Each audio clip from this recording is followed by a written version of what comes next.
मान्यवर कांशीराम जी तो जिन्होंने अपनी पूरी जिंदगी इस देश के दलित, पिछड़े और उपेक्षित लोगों को अपने पैरों पर खड़ा करने के लिए को हम फोटो खींच रहे थे। कितना है ये?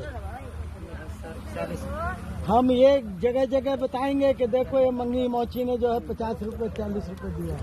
दोस्तों नमस्कार, मेरा नाम पराग है और आप सभी का एक नए वीडियो में बहुत बहुत स्वागत है। दोस्तों आज की सबसे बड़ी खबर है जिस पर बातचीत करते हैं। खबर यह है कि जिसे मैं बहुत दिन से लागू कराने का प्रयास कर रहा था, आखिरकार उस खबर को मायावती जी ने उजागर कर दिया है। कल बहन जी का एक स्टेटमेंट था जिसमें उन्होंने कहा कि इस देश के दलित, पिछड़े, बहुजन समाज के राजनीतिक गुरु मानवर श्री कांशीराम साहब को भारत रत्न की उपाधि से सम्मानित किया जाए। इस मुहिम को मैं पिछले 15 दिनों से चला रहा हूं। आप सभी लोग जानते होंगे, मैं लगभग सभी वीडियो में लास्ट में कहता हूं कि मानवर साहब के लिए, भारत रत्न के लिए आवाज आप लोग उठाइए।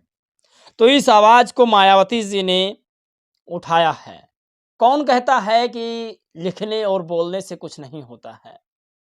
मैं कहता हूं कि मैं 100 वीडियो बना लूं, 100 वीडियो में एक वीडियो तो उन तक पहुंचेगी जिनके लिए मैं काम कर रहा हूं, चाहे वो प्राइम मिनिस्टर जी हों या फिर चाहे राष्ट्रपति जी हों, उन तक एक ना एक वीडियो तो पहुंचेगी हर हाल में। बस आप लोग जितना चाहें उतना सपोर्ट करते रहिए, शेयर करते रहिए।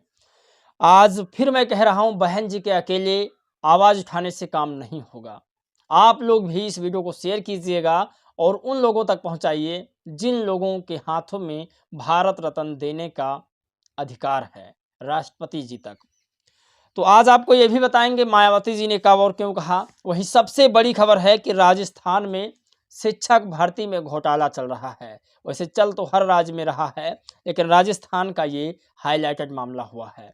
दरअसल राजस्थान में 84,000 पद खाली पड़े हुए हैं और ये राजस्थान अकेला राज्य नहीं है, यूपी भी सबसे टॉप पर आ रहा है कि दलित, पिछड़े, आदिवासी समाज के लोग ज़्यादा हैं तो इनको सरकारी नौकरियां ना मिले, प्राइवेट किया जाए। दिल्ली में भी ऐसा हो रहा है, हर राज्य में है, लेकिन राजस्थान का मामला सामने आया है।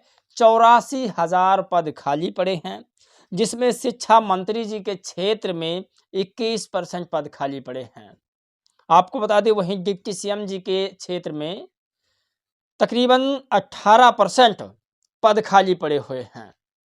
और वहीं अगर बात किया जाए पूर्व सीएम जो वसुंधरा, उनके क्षेत्र में जो 30% पद खाली पड़े हुए हैं, वहीं सीएम भजन लाल जी के क्षेत्र में भी 14% तकरीबन पद खाली पड़े हुए हैं। ये शिक्षा वैकेंसी थी शिक्षकों की 84,000 पदों में। कुल टोटल अगर हम बात किया जाए तो 84,000 पद ये खाली हैं 2,02,000 पदों में। आप कल्पना नहीं कर सकते, 84,000 पद एक बहुत बड़ा पद हो गया।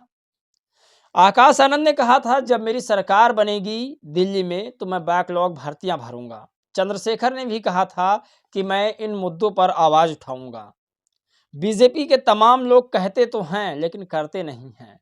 कांग्रेस की हर राज्य में सरकार है, लेकिन वो कहती है कि मैं संविधान को मानता हूं और संविधान में बैकलॉग का सिस्टम है, मैं उसे पूरा करूंगा। तो ये पद भरे क्यों नहीं जाते हैं?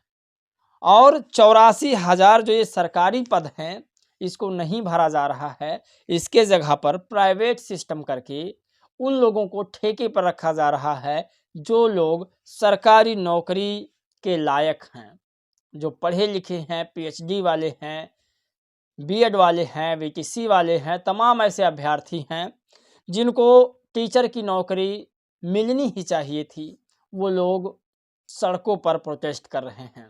अब ये 84,000 पद जो खाली पड़े हैं, ये कहीं ना कहीं एक शर्म की बात है कि हमारे देश के बच्चे, नौजवान पढ़ लिख करके समय बर्बाद कर रहे हैं। वहीं दूसरी सबसे बड़ी खबर आ रही सामने, तीसरी, नेशनल दस्तक यानी शंभू कुमार सिंह का जो अकाउंट था नेशनल दस्तक का, उसे भारत सरकार ने फ्रीज कर दिया है और उस अकाउंट से अब 1 रुपए की हेराफेरी लेन देन नहीं हो सकेगा। मैं फिर कह रहा हूं, बहुजन समाज की खबरें बनाना आसान नहीं है। मैं सोचता हूँ लाखों सब्सक्राइबर हो जाएं, हज़ारों रुपए महीने आने लगें, लेकिन जिस दिन ऐसा समय आएगा उस दिन ऐसा मेरे साथ भी हो सकता है। तो किसी प्रकार से आप आगे नहीं बढ़ सकते हैं। हाँ, एक और खबर है जिससे आगे बढ़ सकते हो। उस परलोक में कांसीराम साहब भी गए होंगे और धीरू भाई अंबानी भी वही कहीं टहल रहे होंगे।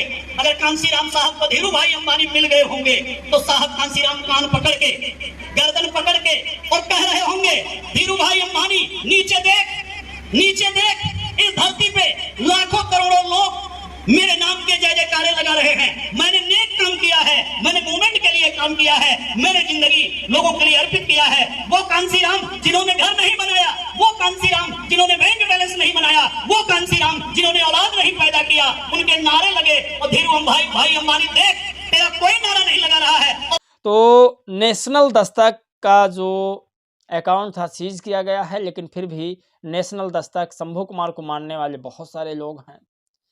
ठीक वैसे भी अगर मैं कमा पाऊँ पैसा या नहीं, लेकिन मेरे पास बहुजन समाज का अथाक शक्ति है। बहुत सारे लोग अपने पास हैं जिनका प्यार, सपोर्ट, आशीर्वाद साथ में है। मायावती जी को लेकर के बड़ी खबर सामने आई है।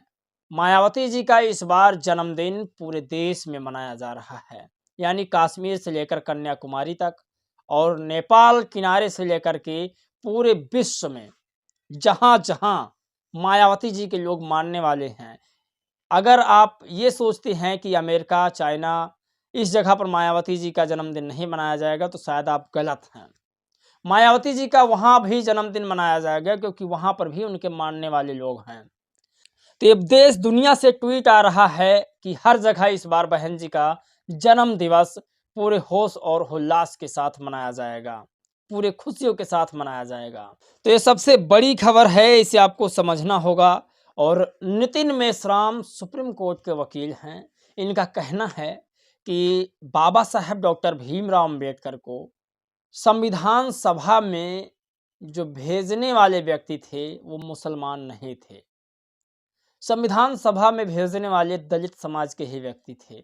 अभी तक हमें क्या पढ़ाया गया है कि फातिमा शेख थी, उन्हें मुस्लिम समाज की पहली टीचर बताया जाता है, और टीपू सुल्तान ने बहुजन महिलाओं के ब्रेस्ट टेस्ट को रोका, और बाबा साहेब को मुसलमानों ने संविधान सभा में भेजा। ये सारी चीज़ें हमें पढ़ाया गया है, लेकिन तमाम लोगों का अब कहना है कि वो गलत है। खैर, इस पर जो भी जानकार व्यक्ति हैं वो अपनी राय जरूर दीजिएगा। अगली खबर वो आ रही है जिसे शायद टीवी अखबार बिल्कुल नहीं दिखाएगा। कल एक बिहार में बड़ी खबर जारी हुई है। बिहार में बीएसपी को जिंदा करने के लिए तमाम लोगों ने कैडर सुना। रामजी गौतम लिखते हैं कि जितने लोग कैडर सुने थे उन लोगों ने बसपा को डोनेशन किया।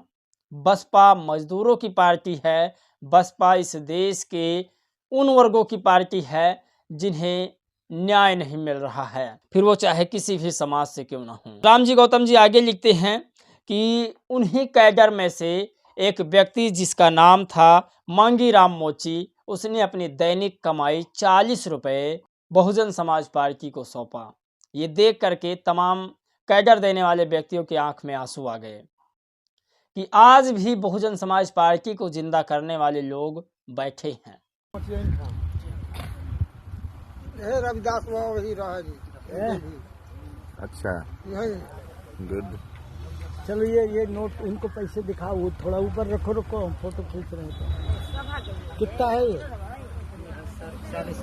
हम ये जगह जगह बताएंगे कि देखो ये मंगी मोची ने जो है 50 रुपए 40 रुपए दिया। ठीक है, बहुत बढ़िया। इन तमाम बुजुर्गों की दुआ आशीर्वाद है कि बहुजन समाज पार्टी आगे बढ़ रही है।